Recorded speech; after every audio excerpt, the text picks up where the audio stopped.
Welcome back to the channel. My name is Stephen Nguyen. I'm a pharmacist and I own 52 units of real estate.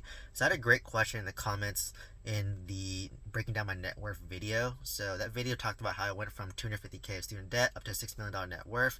Now I'm going to do another video breaking down my $6 million net worth and how I came to the number in a greater detail. So I appreciate that feedback.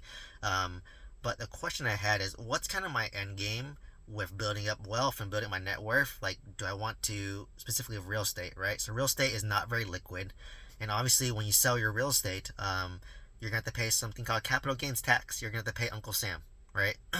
And like, what does that look like after I sell it, after I do my exit strategy, and is it worth it at the end of the day? So for me, my goal is to never sell real estate if possible, right? I'm a buy and hold investor. I want to hold real estate for the long term, eventually own these assets free and clear because they're all 30-year loans, right? And maybe I can pay it off faster if I have my business does well and I make more money, more cash flow, and I can use that to pay off some of my real estate, right?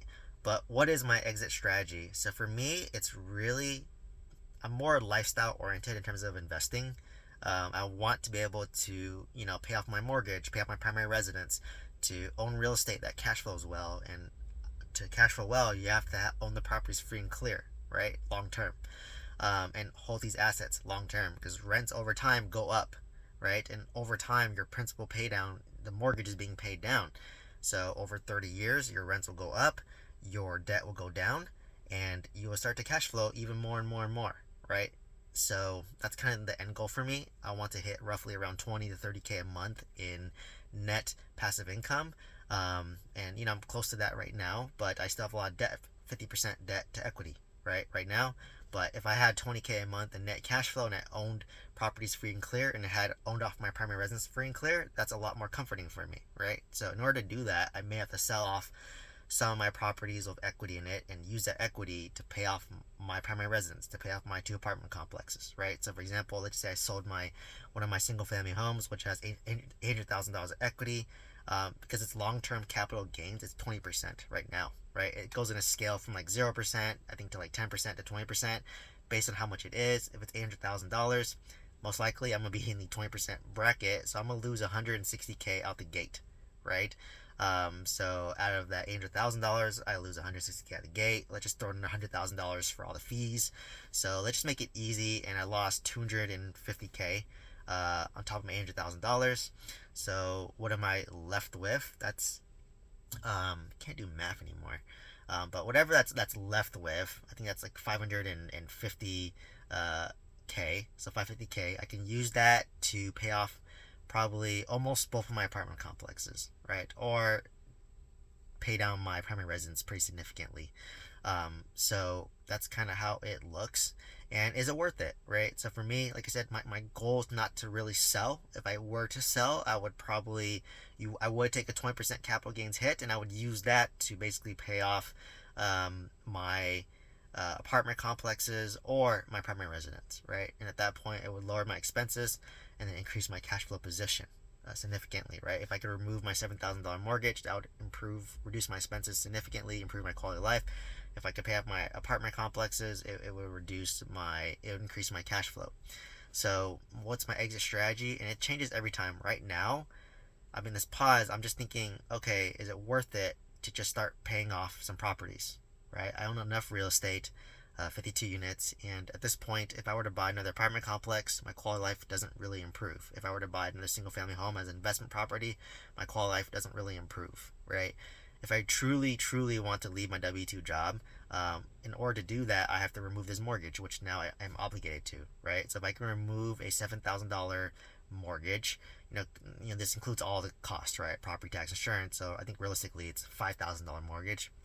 If I can remove a $5,000 mortgage, now I'm just obligated to $2,000 a month of property tax, insurance, HOA. And it's ironic because in Los Angeles, I can rent an apartment for $2,000 a month, and I basically bought a single family home, and now I pay $7,000 a month only to pay it off to pay $2,000 a month again. So it's like going back in that full circle, right? So you could just rent and be financially free too, right? There's nothing wrong with that.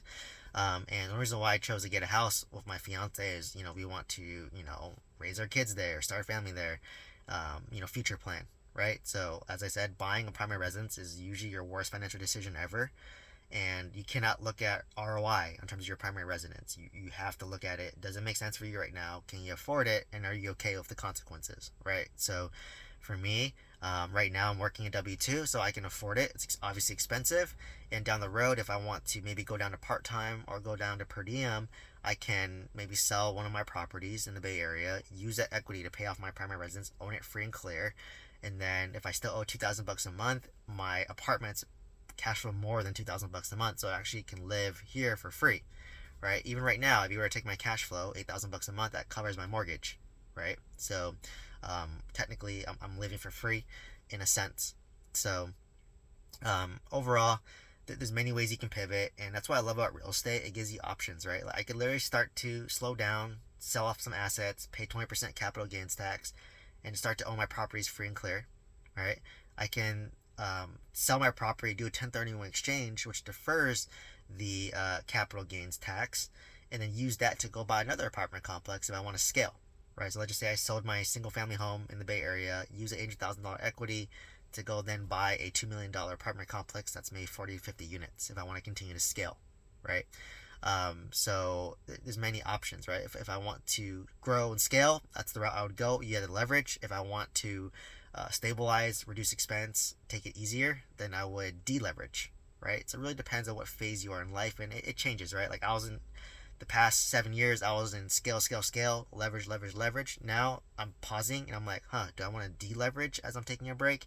And I'm going to deleverage. But then once I deleverage, I might go back to, I'm ready to scale again. So life goes in phases, right? So there's a period where I'm scaling and I'm growing. There's a period where I'm stabilizing and deleveraging. And then there's another period where I'm scaling and growing again, right? So don't feel bad if you're being stagnant, if you're not buying real estate, right? Like, that's how I felt. I felt like I had to buy. I scaled to 90 units. Now I realized, you know what? I own 90 units. I'm not happy. I'm actually stressed because my mobile home park. Sold my mobile home park. Now I'm down to 52 units. I'm actually happier at 52. Because I'd rather have 52 good units over 90 bad units that stress me out. Right? And that's what a lot of people don't realize. As you start to scale, as you start to grow your real estate portfolio. So that's why I'm even considering, like, if I sold one of my single family homes, I'd be at 51 units. But maybe I'll own a couple of my properties free and clear, and that gives a certain peace of mind as well, right? The point of real estate is to play the game long term and play the game as long as possible without burning yourself out, without stressing yourself out. Because I remember I was talking on a call, and people who want to wipe off their W-2 income, you're forced to buy like one or two properties a year. Let's say you want to wipe out $200,000, $250K worth of income. You have to buy roughly $1 million worth of real estate and depreciate 25% of that every year, right? So it becomes stressful, and I'm like, if you want to sustain doing that, like, you may want to do that now, but in 5-10 years when you have kids and a family, you may not want to do it anymore, right? So that's why I said you have to play real estate game in a way that you can sustain over a long period of time, and your goals are going to change constantly. Like for me, when I have kids and a family, believe me, I'm probably going to deleverage and maybe not scale as much, right? Because I want to take some chips off the table. If I'm still no kids and I'm in a better position, then maybe I'll scale, right? Like, don't get me wrong, if I start making a bunch of money from a business and have a lot of cash I'm sitting on, then I might continue to, scale, but maybe I won't be as leveraged in buying those assets, right? And thinking more long term. So, you have to play the game of real estate to sustain for the rest of your life. If it's not sustainable for the rest of your life, you will quit real estate, you will sell your properties, and that's how you sell real estate at a loss. That's when you take these capital gains hit. But like I said, it's okay to take the hit in capital gains or paying depreciation recapture if it makes sense for you, right? So for me, I try to play in a game where I don't want to do that, ideally. So, hopefully this gave you some context as to what my exit strategy is. To kind of summarize it, I know I went all over, is I hope to build up 20K a month in net cash flow that can replace my income and my fiance's pharmacist income, and then basically do that in a way where my primary residence is owned free and clear, and some of my investments are owned free and clear, and then I net 20K a month, and then once I do that, I can decide, all right, do I want to step away from my W-2, drop down my W-2 to part-time hours, and then maybe pursue something else. Like, I want to be a real estate broker. I'm doing real estate coaching and YouTube. So, like, what's that next phase look like? And I want to take off and deleverage as much as possible if I'm going to go down that route. If I don't mind working still, then maybe I'll continue to leverage, right? So it's really about the options. So hopefully this gave you some insight as to what it's like and what I'm planning on doing with my real estate portfolio end game wise. Overall, I want to buy and hold for the rest of my life and hold on to it, so that I don't have to sell it. But maybe my situation may change and I might need to sell, right? So please share this video with somebody who can benefit from this. Please like, comment, subscribe. Let me know if you have any comments or questions, and I hope to see you in the next one. Thank you so much. And if you want to join my mentorship program, check out my link down below. Thank you so much.